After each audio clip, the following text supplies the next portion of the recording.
Ok. Job chapitre 33, verset 13. Nous lisons. Veux-tu donc disputer avec lui?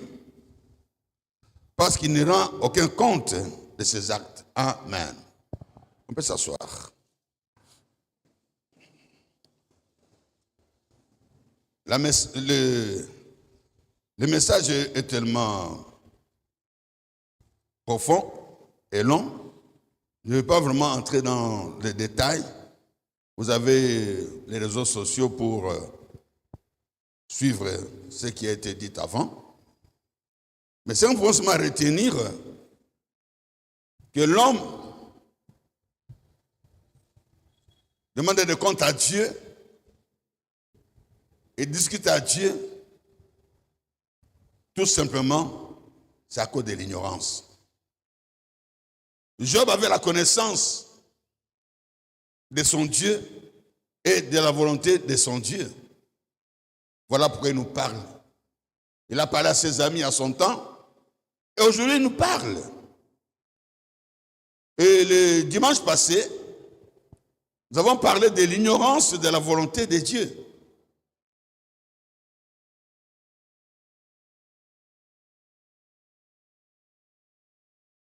Et nous avons bien expliqué ce que veut dire Osée 4 et 6.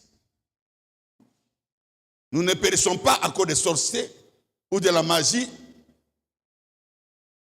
ou de quoi que ce soit dans ce monde. Nous périssons par manque de connaissances ou à cause de l'ignorance. Et nous avons donné des exemples le dimanche passé qui nous ont permis de comprendre pourquoi notre délivrance ne se termine-t-elle pas? Pourquoi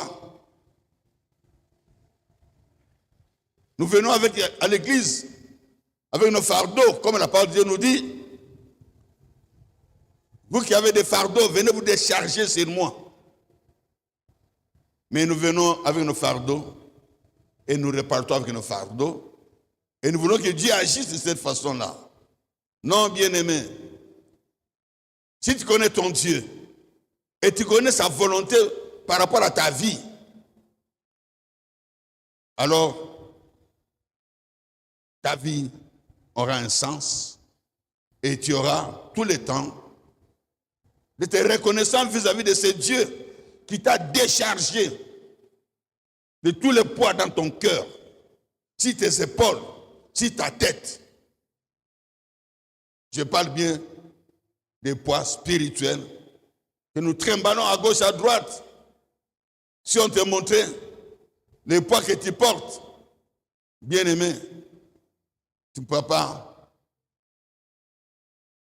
tu ne sauras pas expliquer. Est-ce que c'est moi qui transporte tous ces poids-là? Voilà pourquoi nous coupissons sous les jougs du diable. Car Jésus-Christ est venu sur la terre avec une seule mission, de nous réconcilier avec le Père, pour que nous devenions des vrais enfants de Dieu. Comme on le verra lorsque nous allons parler de la manière de faire de Dieu dans la vie du chrétien. La première mission de Jésus-Christ dans le monde, dans la vie de l'homme, c'est de nous réconcilier avec le Père. Mais pour que cela puisse se faire,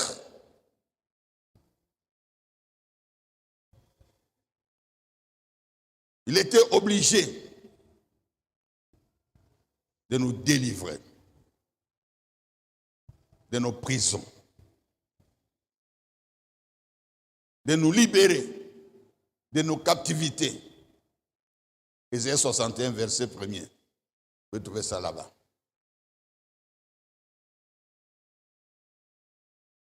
Donc la délivrance, la libération, c'est le moyen par lequel Dieu passe au travers de son Fils, Jésus-Christ, pour nous redonner encore ce que nous avons perdu.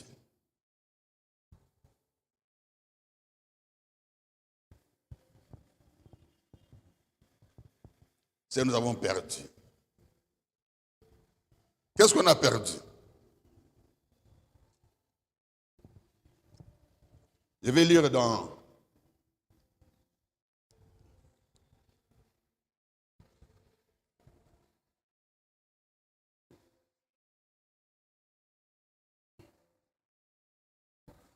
je m'excuse, c'est un verset qui me vient en tête. C'est important pour une personne.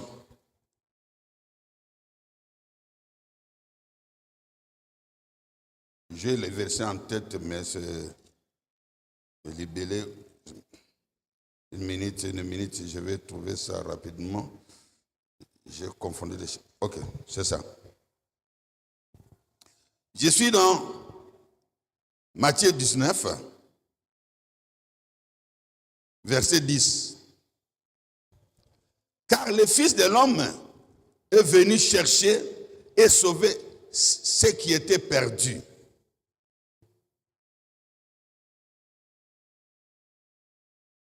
Ça, c'est important. Beaucoup de gens ne comprennent pas ce passage-là. Le Fils de l'homme est venu chercher et sauver ce qui était perdu. Les ceux là, ce n'est pas les hommes. La chose qui était perdue. Jésus-Christ est venu dans ce monde pour chercher l'essentiel de la vie que l'homme a perdue. Chercher à sauver ce que l'homme a perdu. Qu'est-ce que l'homme avait perdu? La gloire de Dieu. La gloire de Dieu.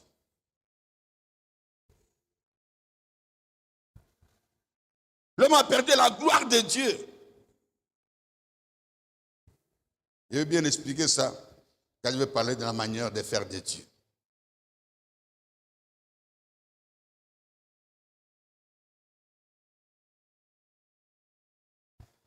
Quand Dieu t'agrée, sa gloire descend sur toi.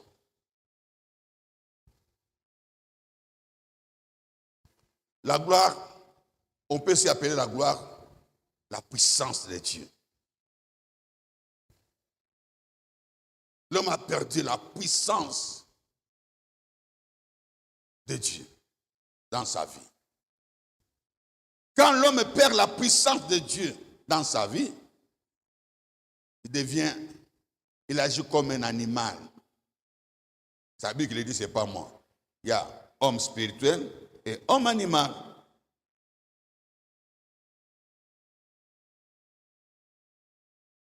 Donc ce message nous aide à comprendre. Lorsque nous sommes ignorants, nous sommes faibles. Jésus est venu nous redonner ce que Dieu nous a donné.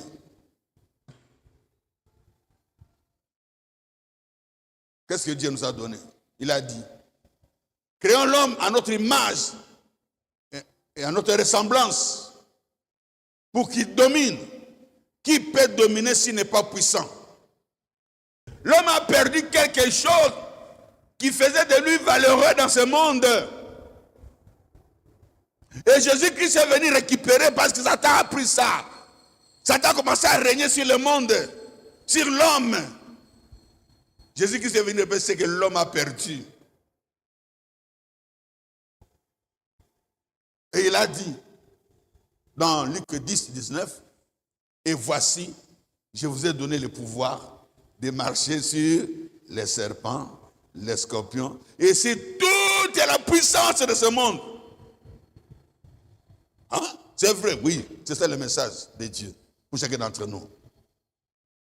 Tu es plus puissant que la sorcellerie de ta famille. Vous m'étonnez, hein?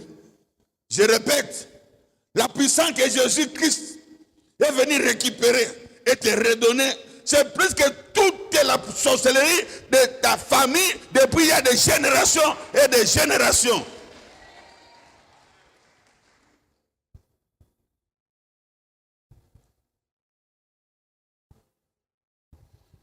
Dieu veut tout simplement que tu viennes vers lui. Selon Psaume 37, verset 5. Recommande ton sort à l'Éternel, bien-aimé. Quand tu viens vers le Seigneur, avec tes fardeaux, avec tes problèmes, recommande ton sort à l'Éternel et mets en lui ta confiance. C'est-à-dire, espère maintenant en lui. Toi-même, tu ne peux pas combattre. La sorcellerie, c'est impossible. Mets en lui ta confiance. La confiance, c'est le troisième point de la foi. La foi a 3 points. La croyance, la confiance et l'obéissance. S'il n'y a pas la confiance, Dieu n'agit pas. Voilà pourquoi, bien-aimés, nous devons comprendre le pourquoi nous venons ici à l'église. Ce n'est pas pour passer du temps. Ce n'est pas pour voir tel et tel. Nous venons ici pour que Jésus-Christ nous redonne ce que Adam et Ève ont perdu à notre place.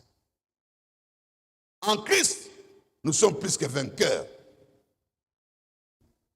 Aucune puissance ne peut dépasser la gloire de Dieu. Ça ne peut jamais exister. J'étais dans l'introduction, j'ai entendu le message parce qu'il y a beaucoup de choses à dire, ce n'était même pas préparé. C'est Dieu qui me communique cette introduction pour quelqu'un. Toi qui croyais que la sorcellerie qui te faisait du mal, non, ce n'est pas la sorcellerie. Tu vas comprendre aujourd'hui. Je disais pour les dimanches passés, nous avons parlé de l'ignorance, de la volonté de Dieu. Dieu veut que tu domines. Dieu veut que tu règnes. Dieu veut que tu sois à la tête. Dieu veut que ta vie glorifie son Saint-Nom. Il t'a créé pour la louange et pour l'adoration. Et non pas pour pleurnicher. Et non pour se lamenter. Et non pas pour méditer le mal contre les autres. Amen. Mais aujourd'hui, nous allons parler. Nous sommes toujours dans l'ignorance, la manière de faire de Satan. Il dit l'ignorance comme arme pour faire du mal à ceux qui ont accepté Jésus comme Seigneur et Sauveur.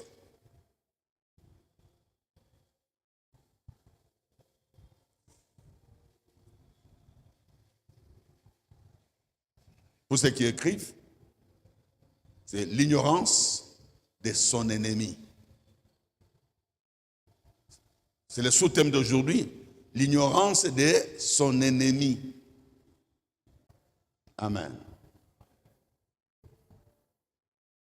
Quel est le plus grand ennemi du chrétien?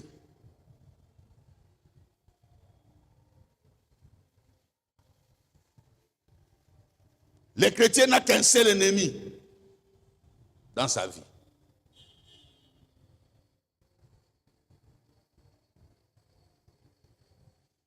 Mais par ignorance, il met au premier plan Satan comme ennemi. Je déclare tout haut que Satan n'est pas ton plus grand ennemi. Tout haut.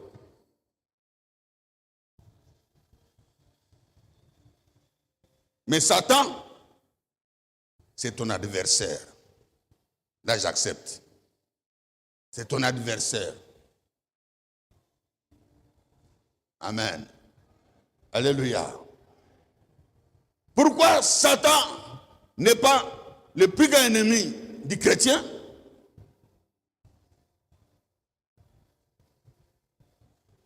Parce que tout simplement, Jésus-Christ a vaincu Satan il y a 2000 ans à la croix du mont Golgotha.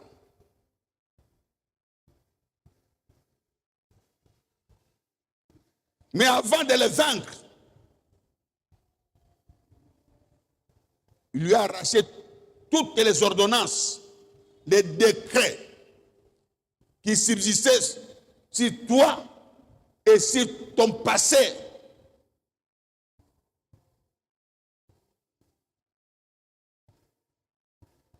Et après l'avoir arraché, tout ce qui lui donnait le pouvoir sur ta vie, Jésus-Christ l'a livré en spectacle. On va lire cela. Colossiens 2. 14 à 15. Verset 14. Jésus a effacé l'acte dont les ordonnances nous condamnaient et qui subsistait contre nous.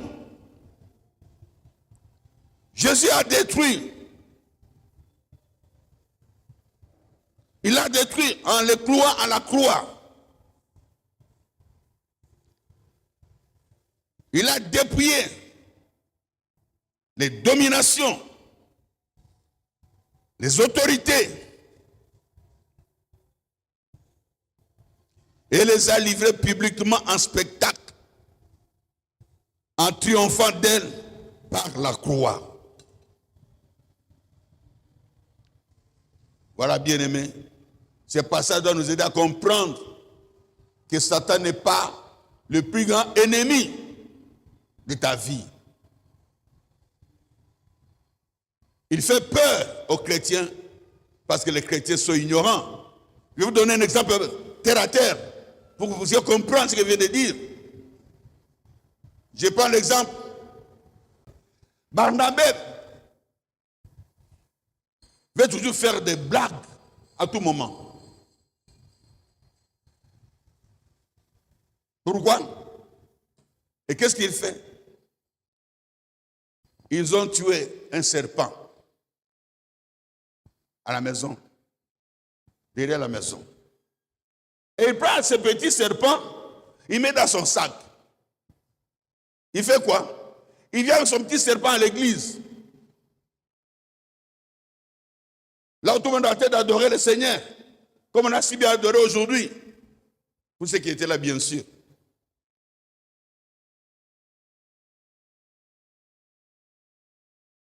Et lorsque on arrête l'adoration, tout le monde ouvre les yeux, il prend son petit serpent, il le jette là où il y a des gens.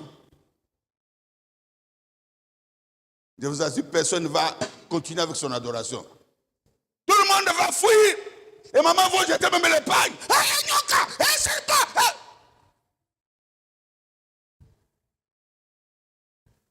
Comme maman apôtre.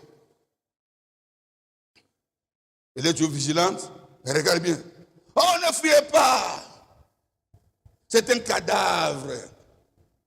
On a déjà coupé la tête. Oh, Barnabé.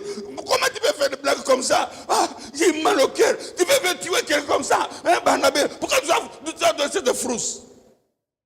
Parce que tout le monde a peur. Parce que les gens ont appris dans leur tête que Satan tue. Le serpent tue. Mais le serpent dont nous parlons ici, la tête a déjà été coupée. Mais la queue est en train de bouger. Ah, il bouge encore. Oh. Même s'il bouge, mais la tête n'est plus là. Ah, il bouge. Il bouge. C'est ce que Satan fait dans la vie des chrétiens. Il ne fait que bouger sa queue. Et les ignorants continuent à avoir peur. Ça, c'est que l'ennemi. La tête a déjà été coupée. La mission de Satan, c'est de faire paniquer les chrétiens. Si tu paniques, alors tu es foutu. Tu n'es pas de Dieu. Parce que ces jours-là, Satan a fait lever le vent et la mer quand les disciples étaient dans la barque avec Jésus. La barque qui comptait comme l'église avec Jésus. j'étais dans la barque. Barnabé est venu avec le serpent. Non, il n'a pas amené le serpent. Il a fait soulever seulement l'eau. Lorsqu'il a fait soulever l'eau, et tout le monde dit, hey, c'est la mort, c'est la mort. Oh, bien-aimé. Quand Jésus s'est mis debout, il a dit quoi? Jusqu'à quand vous supporterez-je? Quel genre de chrétien? C'est ça, mes disciples. Gens de peu de foi. Des gens qui n'ont pas confiance. Deuxième point de la foi, c'est la confiance. Tu n'as pas confiance à Jésus et tu veux marcher avec Jésus. Non! Jésus est là dans la barque. Jésus est là dans l'église. Jésus est dans ton cœur. De quoi tu peur? De quoi tu peur? Dis-moi, tu as peur de quoi? Vendredi, j'ai bien prêché. Je vous ai demandé qui est Jésus.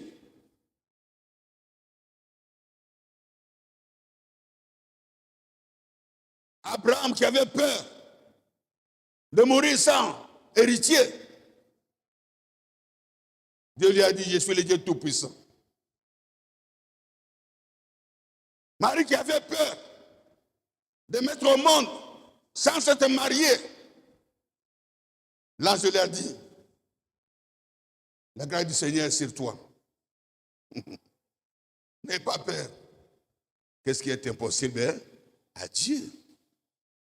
Élisée, Anne t'apparente dans sa vieillesse.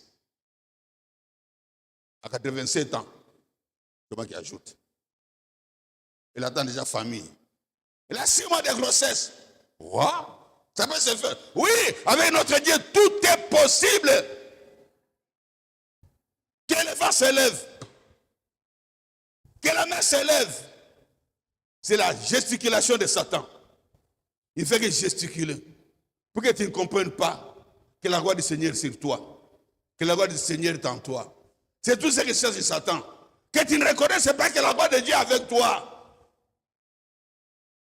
Que tu ne reconnaisses pas que tu es Dieu.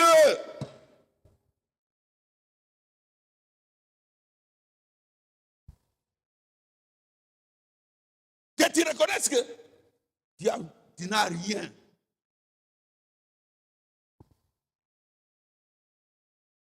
Ça m'a fait plaisir, je me souviens, vers 6h30, un journaliste qui parlait, il a donné un exemple. Il m'a fait plaisir. Il a dit, ah, mais ça, c'est journaliste, il doit prier. Amen. Il a donné un exemple. Il m'a fait réfléchir. Il m'a dit, mais ça, c'est le corbeau et le renard. Hein, que j'ai étudié à l'école primaire. Il a dit ceci, beaucoup de gens ne savent pas qu'ils détiennent de belles choses en eux, mais ils vont chercher des choses croyant que c'est bien et automatiquement ils perdent tout. Il a donné l'exemple. Il a dit ceci, que lui aussi avait aussi lu. Il a dit, j'avais lu dans un conte de chez nous, les historiens de chez nous, qu'il y avait un singe qui avait attrapé le fruit qu'on appelle pomme. Il avait ça dans son museau. Il est monté sur l'arbre, mais l'arbre était, les branches étaient au-dessus des flaques d'eau, d'une rivière qui coulait. Et il y avait des crocodiles. Mais lui, il était à l'aise sur l'arbre, avec son fruit dans la bouche.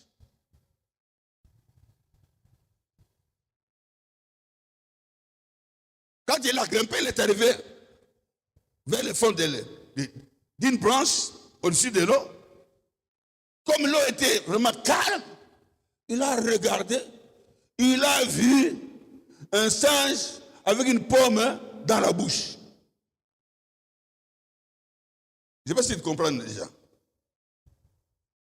Comme il y a de l'eau, il n'y a rien. Quand je mets comme ça, je me vois moi-même là-bas dans l'eau, comme c'était un miroir. Alors, il a regardé en bas, il a vu un singe grand avec une pomme grande, plus que ce qu'il avait dans la bouche. Il dit, ah, j'ai une petite pomme comme ça. J'aimerais cette pomme grande là qui est là dedans. Je vais lâcher ma pomme pour prendre ce qu'elle est dedans. Il a ouvert la bouche pour jeter d'abord sa pomme afin de prendre la grosse pomme. Qu'est-ce qu'il a fait? Il a tout perdu. La pomme qu'il avait, c'était ça, la vraie pomme. L'autre là, c'était l'image seulement de la pomme. C'était, comment on appelle, les mirages. C'était la tromperie, la ruse. Il a vu que cette pomme était grande. C'était plus que lui. Satan fait gonfler des choses dans ce monde. Fait miroiter des choses dans ce monde pour que tu arrêtes ta vie chrétienne, pour que tu te donnes dans une vie où toi tu vas avoir des millions. Il y a beaucoup de pasteurs. Quand j'ai suivi cet exemple à la télévision, je me dis, ah, c'est ce que beaucoup de pasteurs perdent. Il a Jésus avec lui. Jésus est capable de te faire tout ce dont ton cœur désire, de te donner. Mais Jésus donne à son temps. Comme on l'a vu. Non, on va faire ça quand on va parler de la manière de faire de Dieu.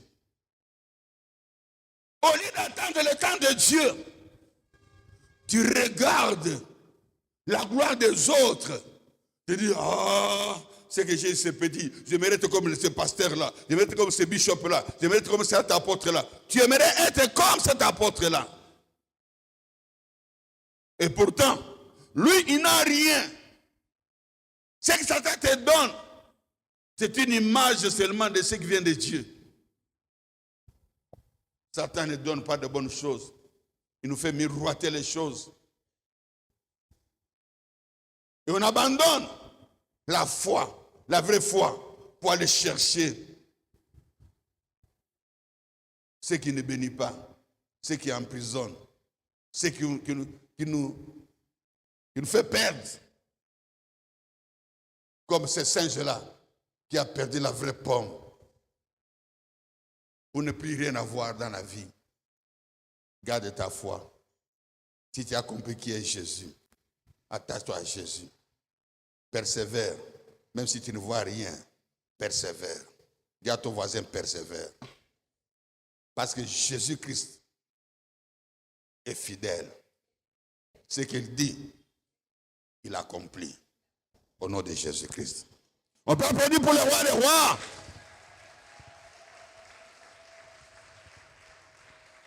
Oui, Dieu est bon. Dieu est bon. Satan n'est pas ton premier ennemi, ni le plus grand ennemi de ta vie. Satan, pour ceux qui écrivent, c'est un ennemi vaincu. Satan, c'est un ennemi vaincu. Qui gesticule encore, parce qu'on ne l'a pas encore emprisonné. Qui gesticule encore, parce qu'on ne l'a pas encore emprisonné. Le moment viendra où on va les jeter dans la guerre avec tous ceux qui les auront suivis. Mais pour le moment, ils gesticulent encore. Je te répète, pour le moment, ils gesticulent encore. Amen.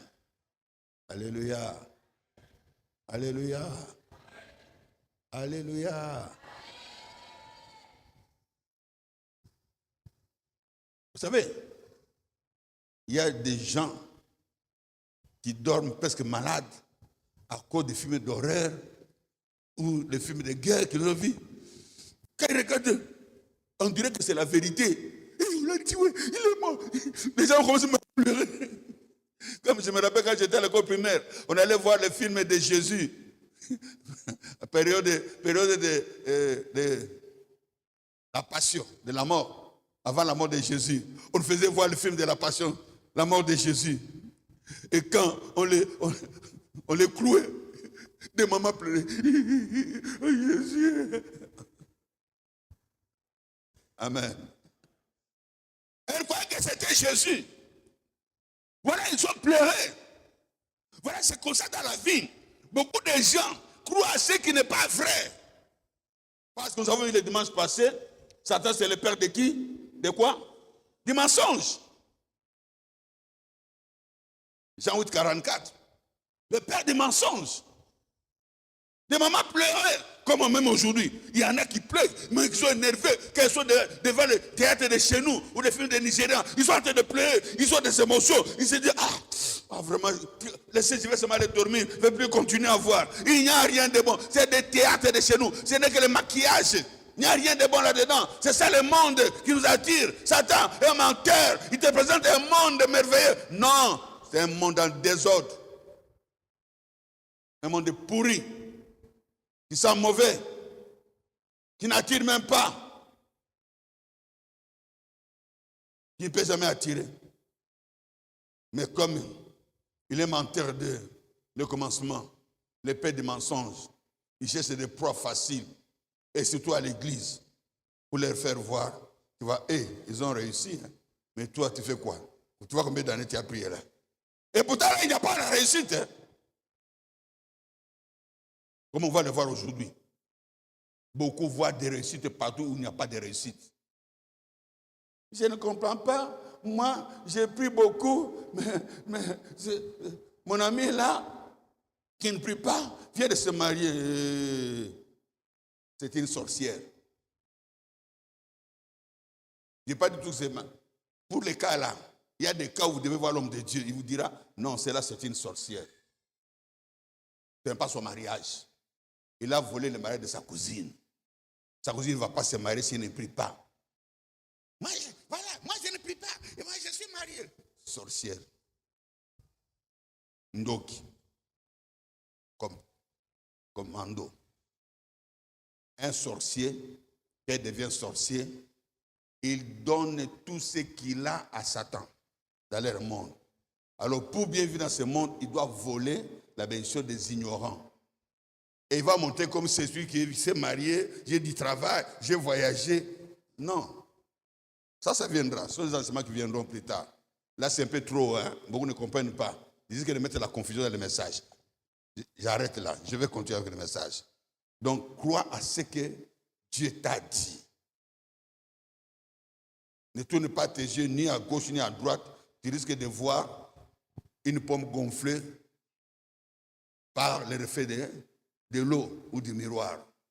Et tu vas jeter ta foi pour aller chercher des histoires pour bien vendre au marché. Comment toi tu fais pour... Non, je vais te montrer ce qu'on fait. Non. Mets en lui ta confiance. Parce que avant de commencer ton affaire, tu es allé voir l'homme de Dieu, vous avez prié, et il t'a dit que Dieu est avec toi, vas-y, tu vas réussir, tu ne vas pas échouer. Amen.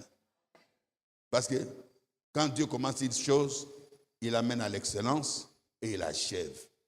C'est une vérité qui ne changera jamais.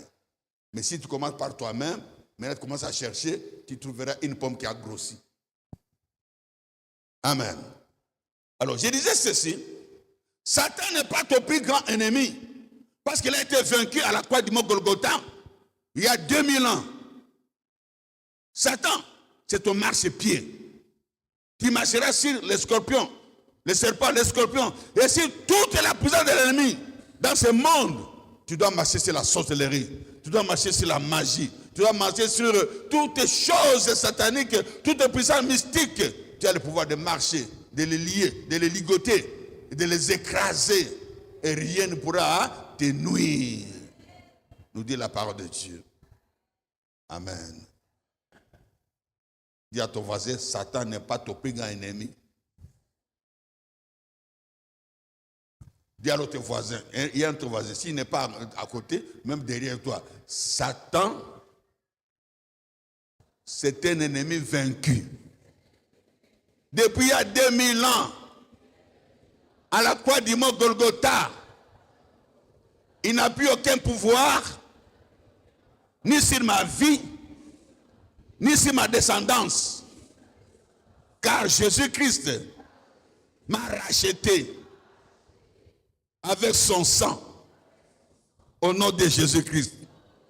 Amen. Tu peux applaudir pour le roi des rois, le Seigneur.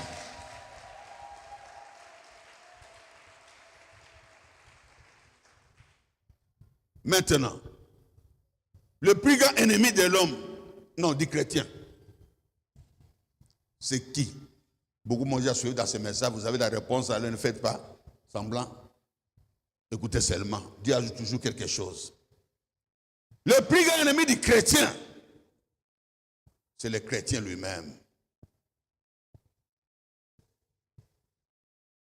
Je répète. Le plus grand ennemi du chrétien, c'est le chrétien lui-même. Arrête de regarder Satan. Satan n'est plus ton plus grand ennemi maintenant que tu as la connaissance. Regarde en toi-même, tu verras qui est ennemi de ta vie, c'est toi-même.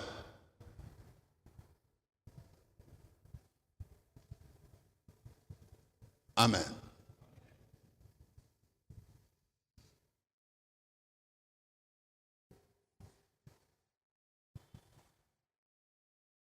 C'est important ça.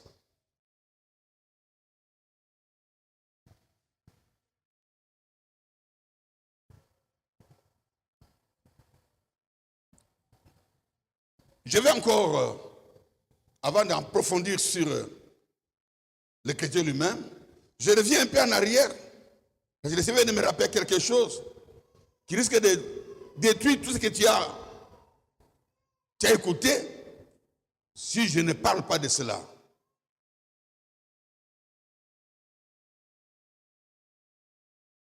Satan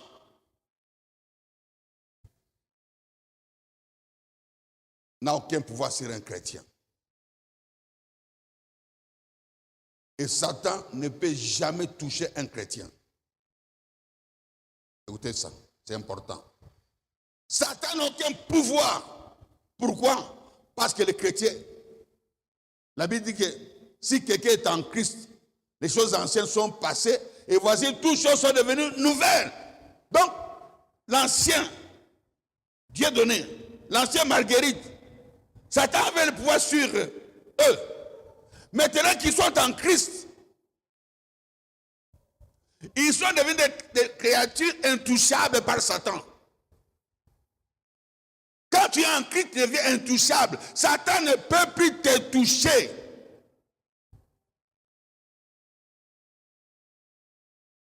Qu'est-ce que Satan peut faire seulement?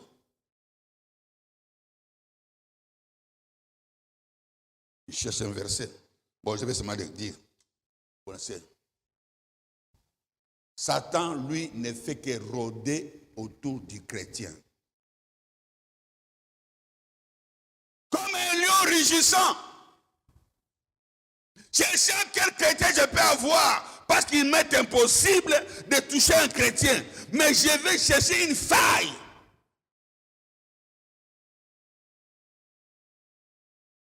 Alors je vais dire ceci.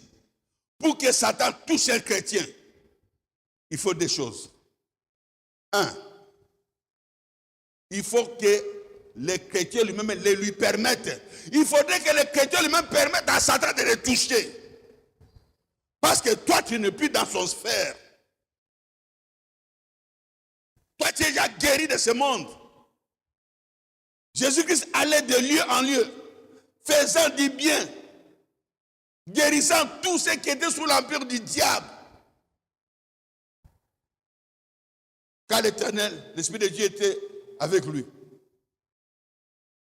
Acte 10, 38. Tu peux aller voir cela. Donc Jésus-Christ est venu pour libérer tous ceux qui croient qu'il est Seigneur. Et Satan ne peut plus te toucher. Si Satan te touche, c'est que tu lui as permis.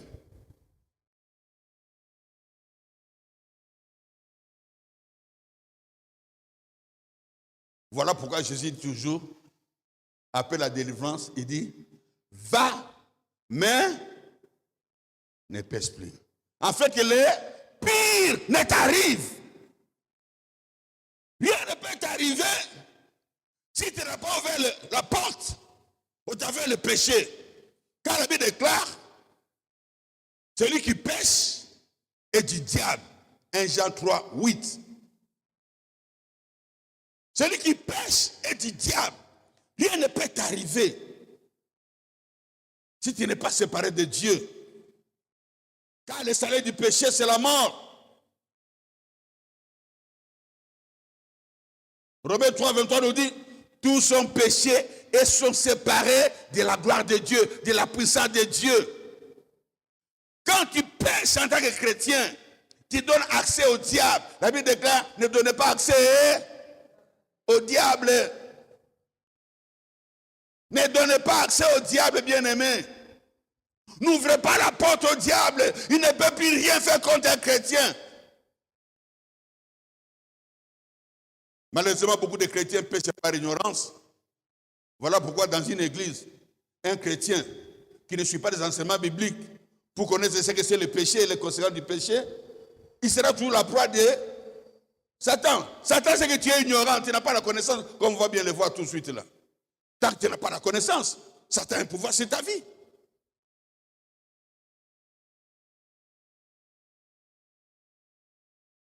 Amen. Alors, bien aimé, c'est important.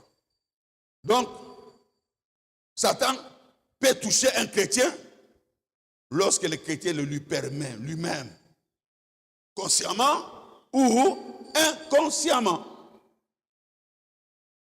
2.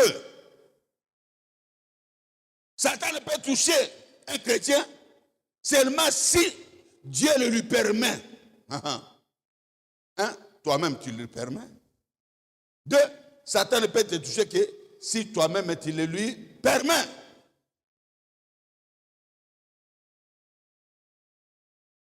Voilà pourquoi j'ai dit que les chrétiens, il est lui-même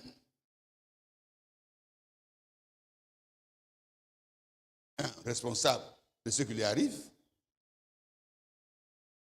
parce qu'il n'est pas sérieux. S'il est sérieux, il va s'accrocher au cep. Je suis le cep. Vous êtes les sarments, les tapes.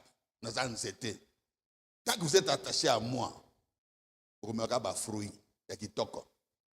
mais si tu n'es pas attaché à moi, tu n'auras rien.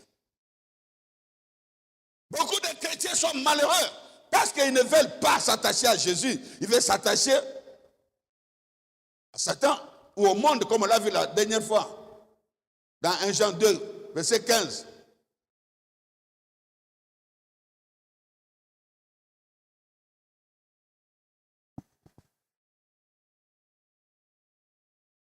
C'est clair. La convoitise des yeux, de la chair, l'orgueil de la vie, ouvre la porte à Satan dans nos vies. Mais, je viens de dire, deuxièmement, c'est quand Dieu permet à Satan de te toucher. Oh, homme de Dieu. Comment Dieu qui m'aime peut demander à Satan de me toucher? Donc, Dieu se contredit. Oui, il y a des fois où Dieu permet à Satan de nous toucher. Et ça, c'est à tous les chrétiens. Quand Dieu permet à Satan de te toucher, sois dans la joie. Parce que Dieu ne te voudra jamais du mal ni de faire du tort. Je répète, si Dieu permet à Satan de te toucher, c'est que Dieu t'aime.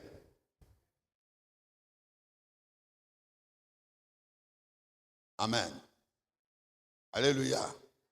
Dieu peut permettre à Satan de te toucher quand tu as une grande connaissance de sa personne. Si tu n'as pas une grande connaissance de sa personne, Dieu ne permettra jamais à Satan de te toucher.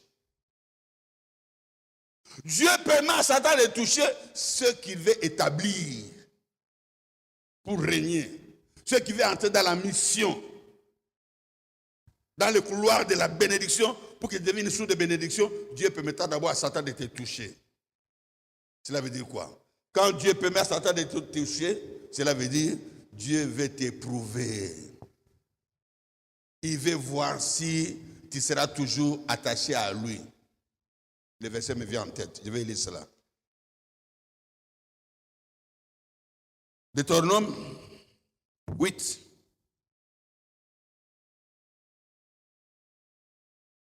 On va dire ça. Vous allez entendre. Ce n'est pas moi qui l'ai dit, c'est Dieu lui-même qui l'a dit. C'est la parole de Dieu qui le déclare. 8, chapitre 8, ça doit être verset 2 si je ne me trompe pas. Ok, c'est juste. Deutéronome chapitre 8, verset 2, nous lisons. Souviens-toi de tous les chemins que l'Éternel ton Dieu t'a fait faire pendant ces 40 années dans le désert. Maintenant, écoutez ça, ce qui suit. Afin de t'humilier. 1. 2. Afin de t'éprouver. Maintenant, pourquoi cela? Pour savoir quelles étaient les dispositions de ton cœur et si tu garderais ou non ses commandements, sa parole, ses principes, ses directives. Dieu veut voir si tu l'acceptes, si tu l'aimes. Dieu ne peut pas te bénir ni te délivrer si tu ne l'aimes pas. Parce que la parole de Dieu déclare dans Psaume 91, verset 14, puisqu'il m'aime, je le délivrerai. Je le protégerai, puisqu'il connaît mon nom. Si tu connais ton Dieu, qu'il est tout-puissant, et que tu l'aimes, bien-aimé, tu ne peux pas souffrir dans ce monde. Si je pose la question ici, qui aime Dieu? Tout le monde va lever la main. Va lever la main. Non, on ne parle pas de sentiments. Dans le Seigneur des sentiments, il n'y a qu'un seul sentiment, l'humilité. Dieu va t'humilier pour savoir si tu vas encore rester avec lui. L'humilité, c'est le sentiment qui était en Jésus-Christ. Il a abandonné d'être égal à Dieu pour devenir un simple homme par lui-même, afin que Dieu l'élève. Mais ici, je parle de l'épreuve. Dieu doit t'éprouver. Cela veut dire quoi? Il va laisser Satan toucher à ta vie. Vous avez l'exemple, je vais revenir encore ici. Vous avez l'exemple de Job. Quand vous lisez dans Job, chapitre 1er, de 1 à 10, vous allez voir là, la Bible dit quoi? Lorsque le Fils de Dieu passait devant Dieu, Satan s'était faufilé. Et quand Dieu a vu Satan parmi ses fils, il a dit à Satan, Satan, d'où viens-tu? La réponse de Satan, je viens de faire la ronde dans le monde. Je viens de faire la ronde dans le monde. Satan, quand il fait la ronde, c'est autour des chrétiens. Parce que les autres lui appartiennent. Il n'y a que les chrétiens qui ne lui appartiennent pas. Il va rôder autour de Jean-Pierre, né de nouveau. Il va rôder autour de Marguerite. Comment ça? Je vais la voir. Quand il dit, je suis allé faire la ronde dans le monde. Faire mon tour dans le monde, c'est pour chercher qui pourra dévorer, qui pourra détruire, qui pourra récupérer, qui pourra rétrograder.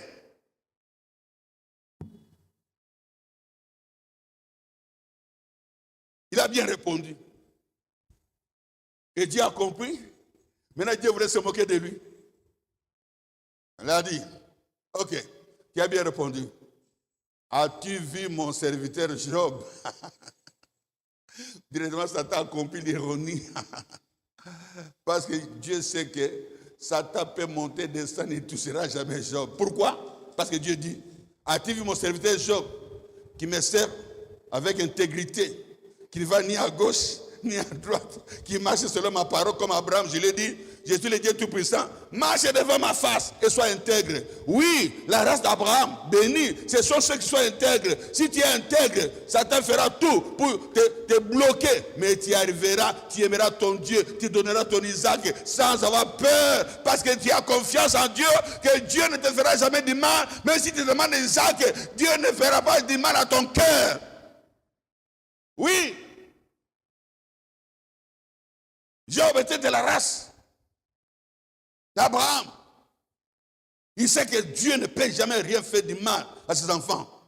Alors, Satan dit, oui, Seigneur, j'ai compris ce que tu veux insinuer là-dedans. Parce que tu sais que je ne peux pas avoir Job. Et comme Satan aime toujours faire le malin, il dit, Seigneur, je suis d'accord. Je sais que tu viens de dire que j'ai vu Job. Je sais ce que tu veux dire. Si Job, je n'arrive pas à la voir, c'est parce que tu lui fais beaucoup d'avantages. Laisse-moi aller même un seul jour.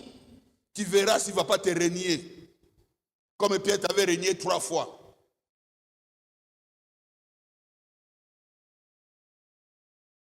Si Pierre avait régné Jésus 3 fois, parce que Jésus n'était pas encore mort et ressuscité.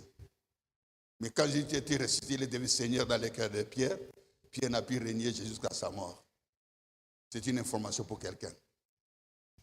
Laisse-moi toucher à sa vie, même un seul jour. Tu verras s'il ne va pas te régner. Tu ne vas pas s'il ne viendra pas dans le monde. Tu ne vas pas s'il ne viendra pas faire des voyages sataniques. Puis tu verras, je vais lui faire gonfler la pomme.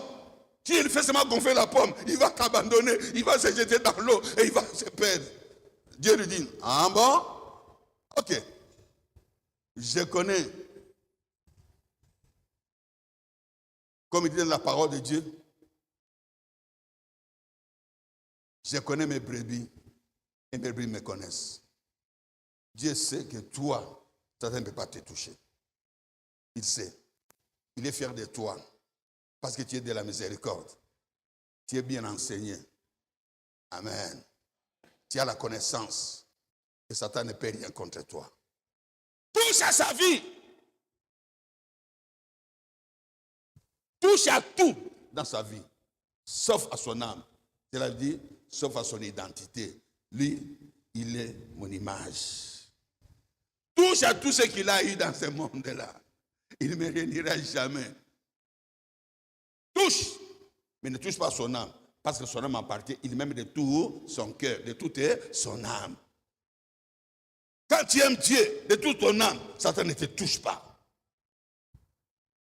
Même si Dieu les laisse te toucher, Satan n'arrivera pas à ton âme parce que Dieu est le gardien des âmes, de ceux qui lui appartiennent. Dieu connaît l'âme qui lui appartient et l'âme qui ne lui appartient pas. Dieu connaît. Voilà pourquoi ne priez pas dans n'importe quelle église. Avant de prier, demande à Dieu qui te montre l'âme de ton pasteur, l'âme de celui qui prie dans cette pasteur. Est-ce que cette âme appartient à Dieu ou pas?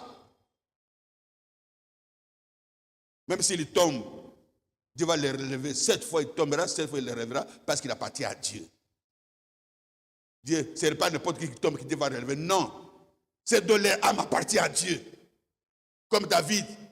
J'ai trouvé l'homme selon mon cœur, capable d'accomplir toutes mes volontés.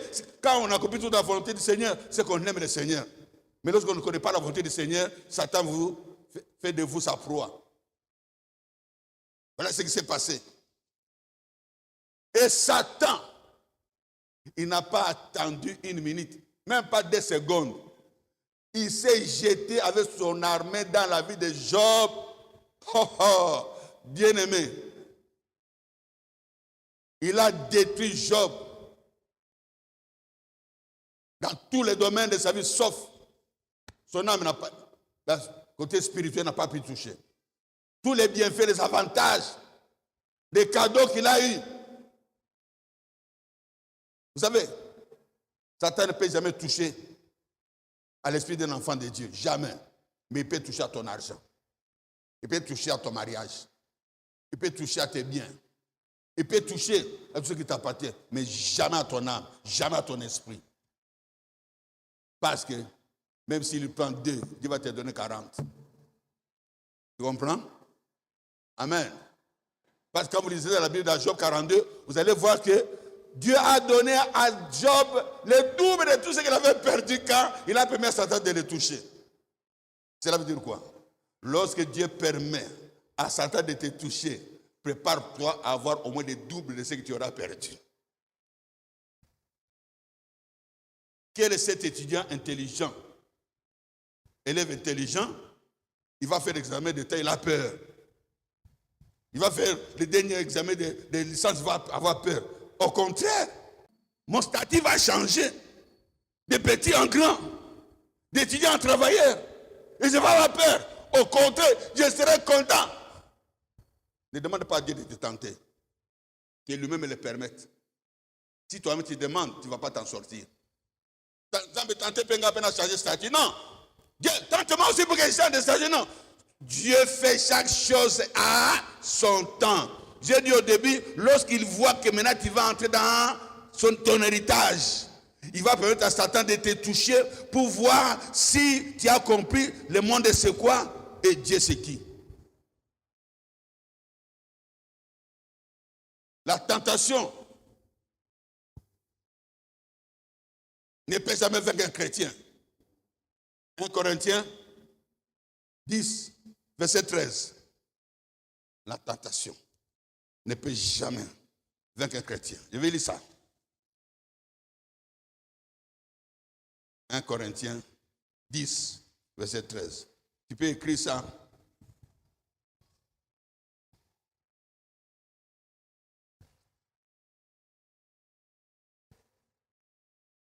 Ok. Aucune tentation ne vous est survenue qui n'ait été humaine. Et Dieu qui est fidèle ne permettra pas que vous soyez tentés au-delà de vos forces. Parce qu'il est gardien de nos âmes. Mais avec la tentation, il préparera aussi les moyens d'en sortir, afin que vous puissiez la supporter. Job a supporté la tentation. Job a gagné dans l'épreuve parce qu'il mettait sa confiance à l'Éternel. Il espérait à l'Éternel pour gagner. Mais en lui, ta confiance, il agira. Même si Satan te tente, il va pas t'amener jusqu'au fond. Même si tu es comme un roseau, même si tu pars, tu reviens. Abimi ni susu. Asonga ni susu. Asonga ni susu. Abali ni susu. Ni kabonine. Bien aimé, Satan peut t'amener, il peut t'amener, tu te relèveras. Parce que ton Dieu va te mettre debout, ton Dieu va t'élever. J'ai dit à quelqu'un ici, ton Dieu va t'élever. Quand il veut pas, tu seras élevé. Quand Dieu, tu seras la tête.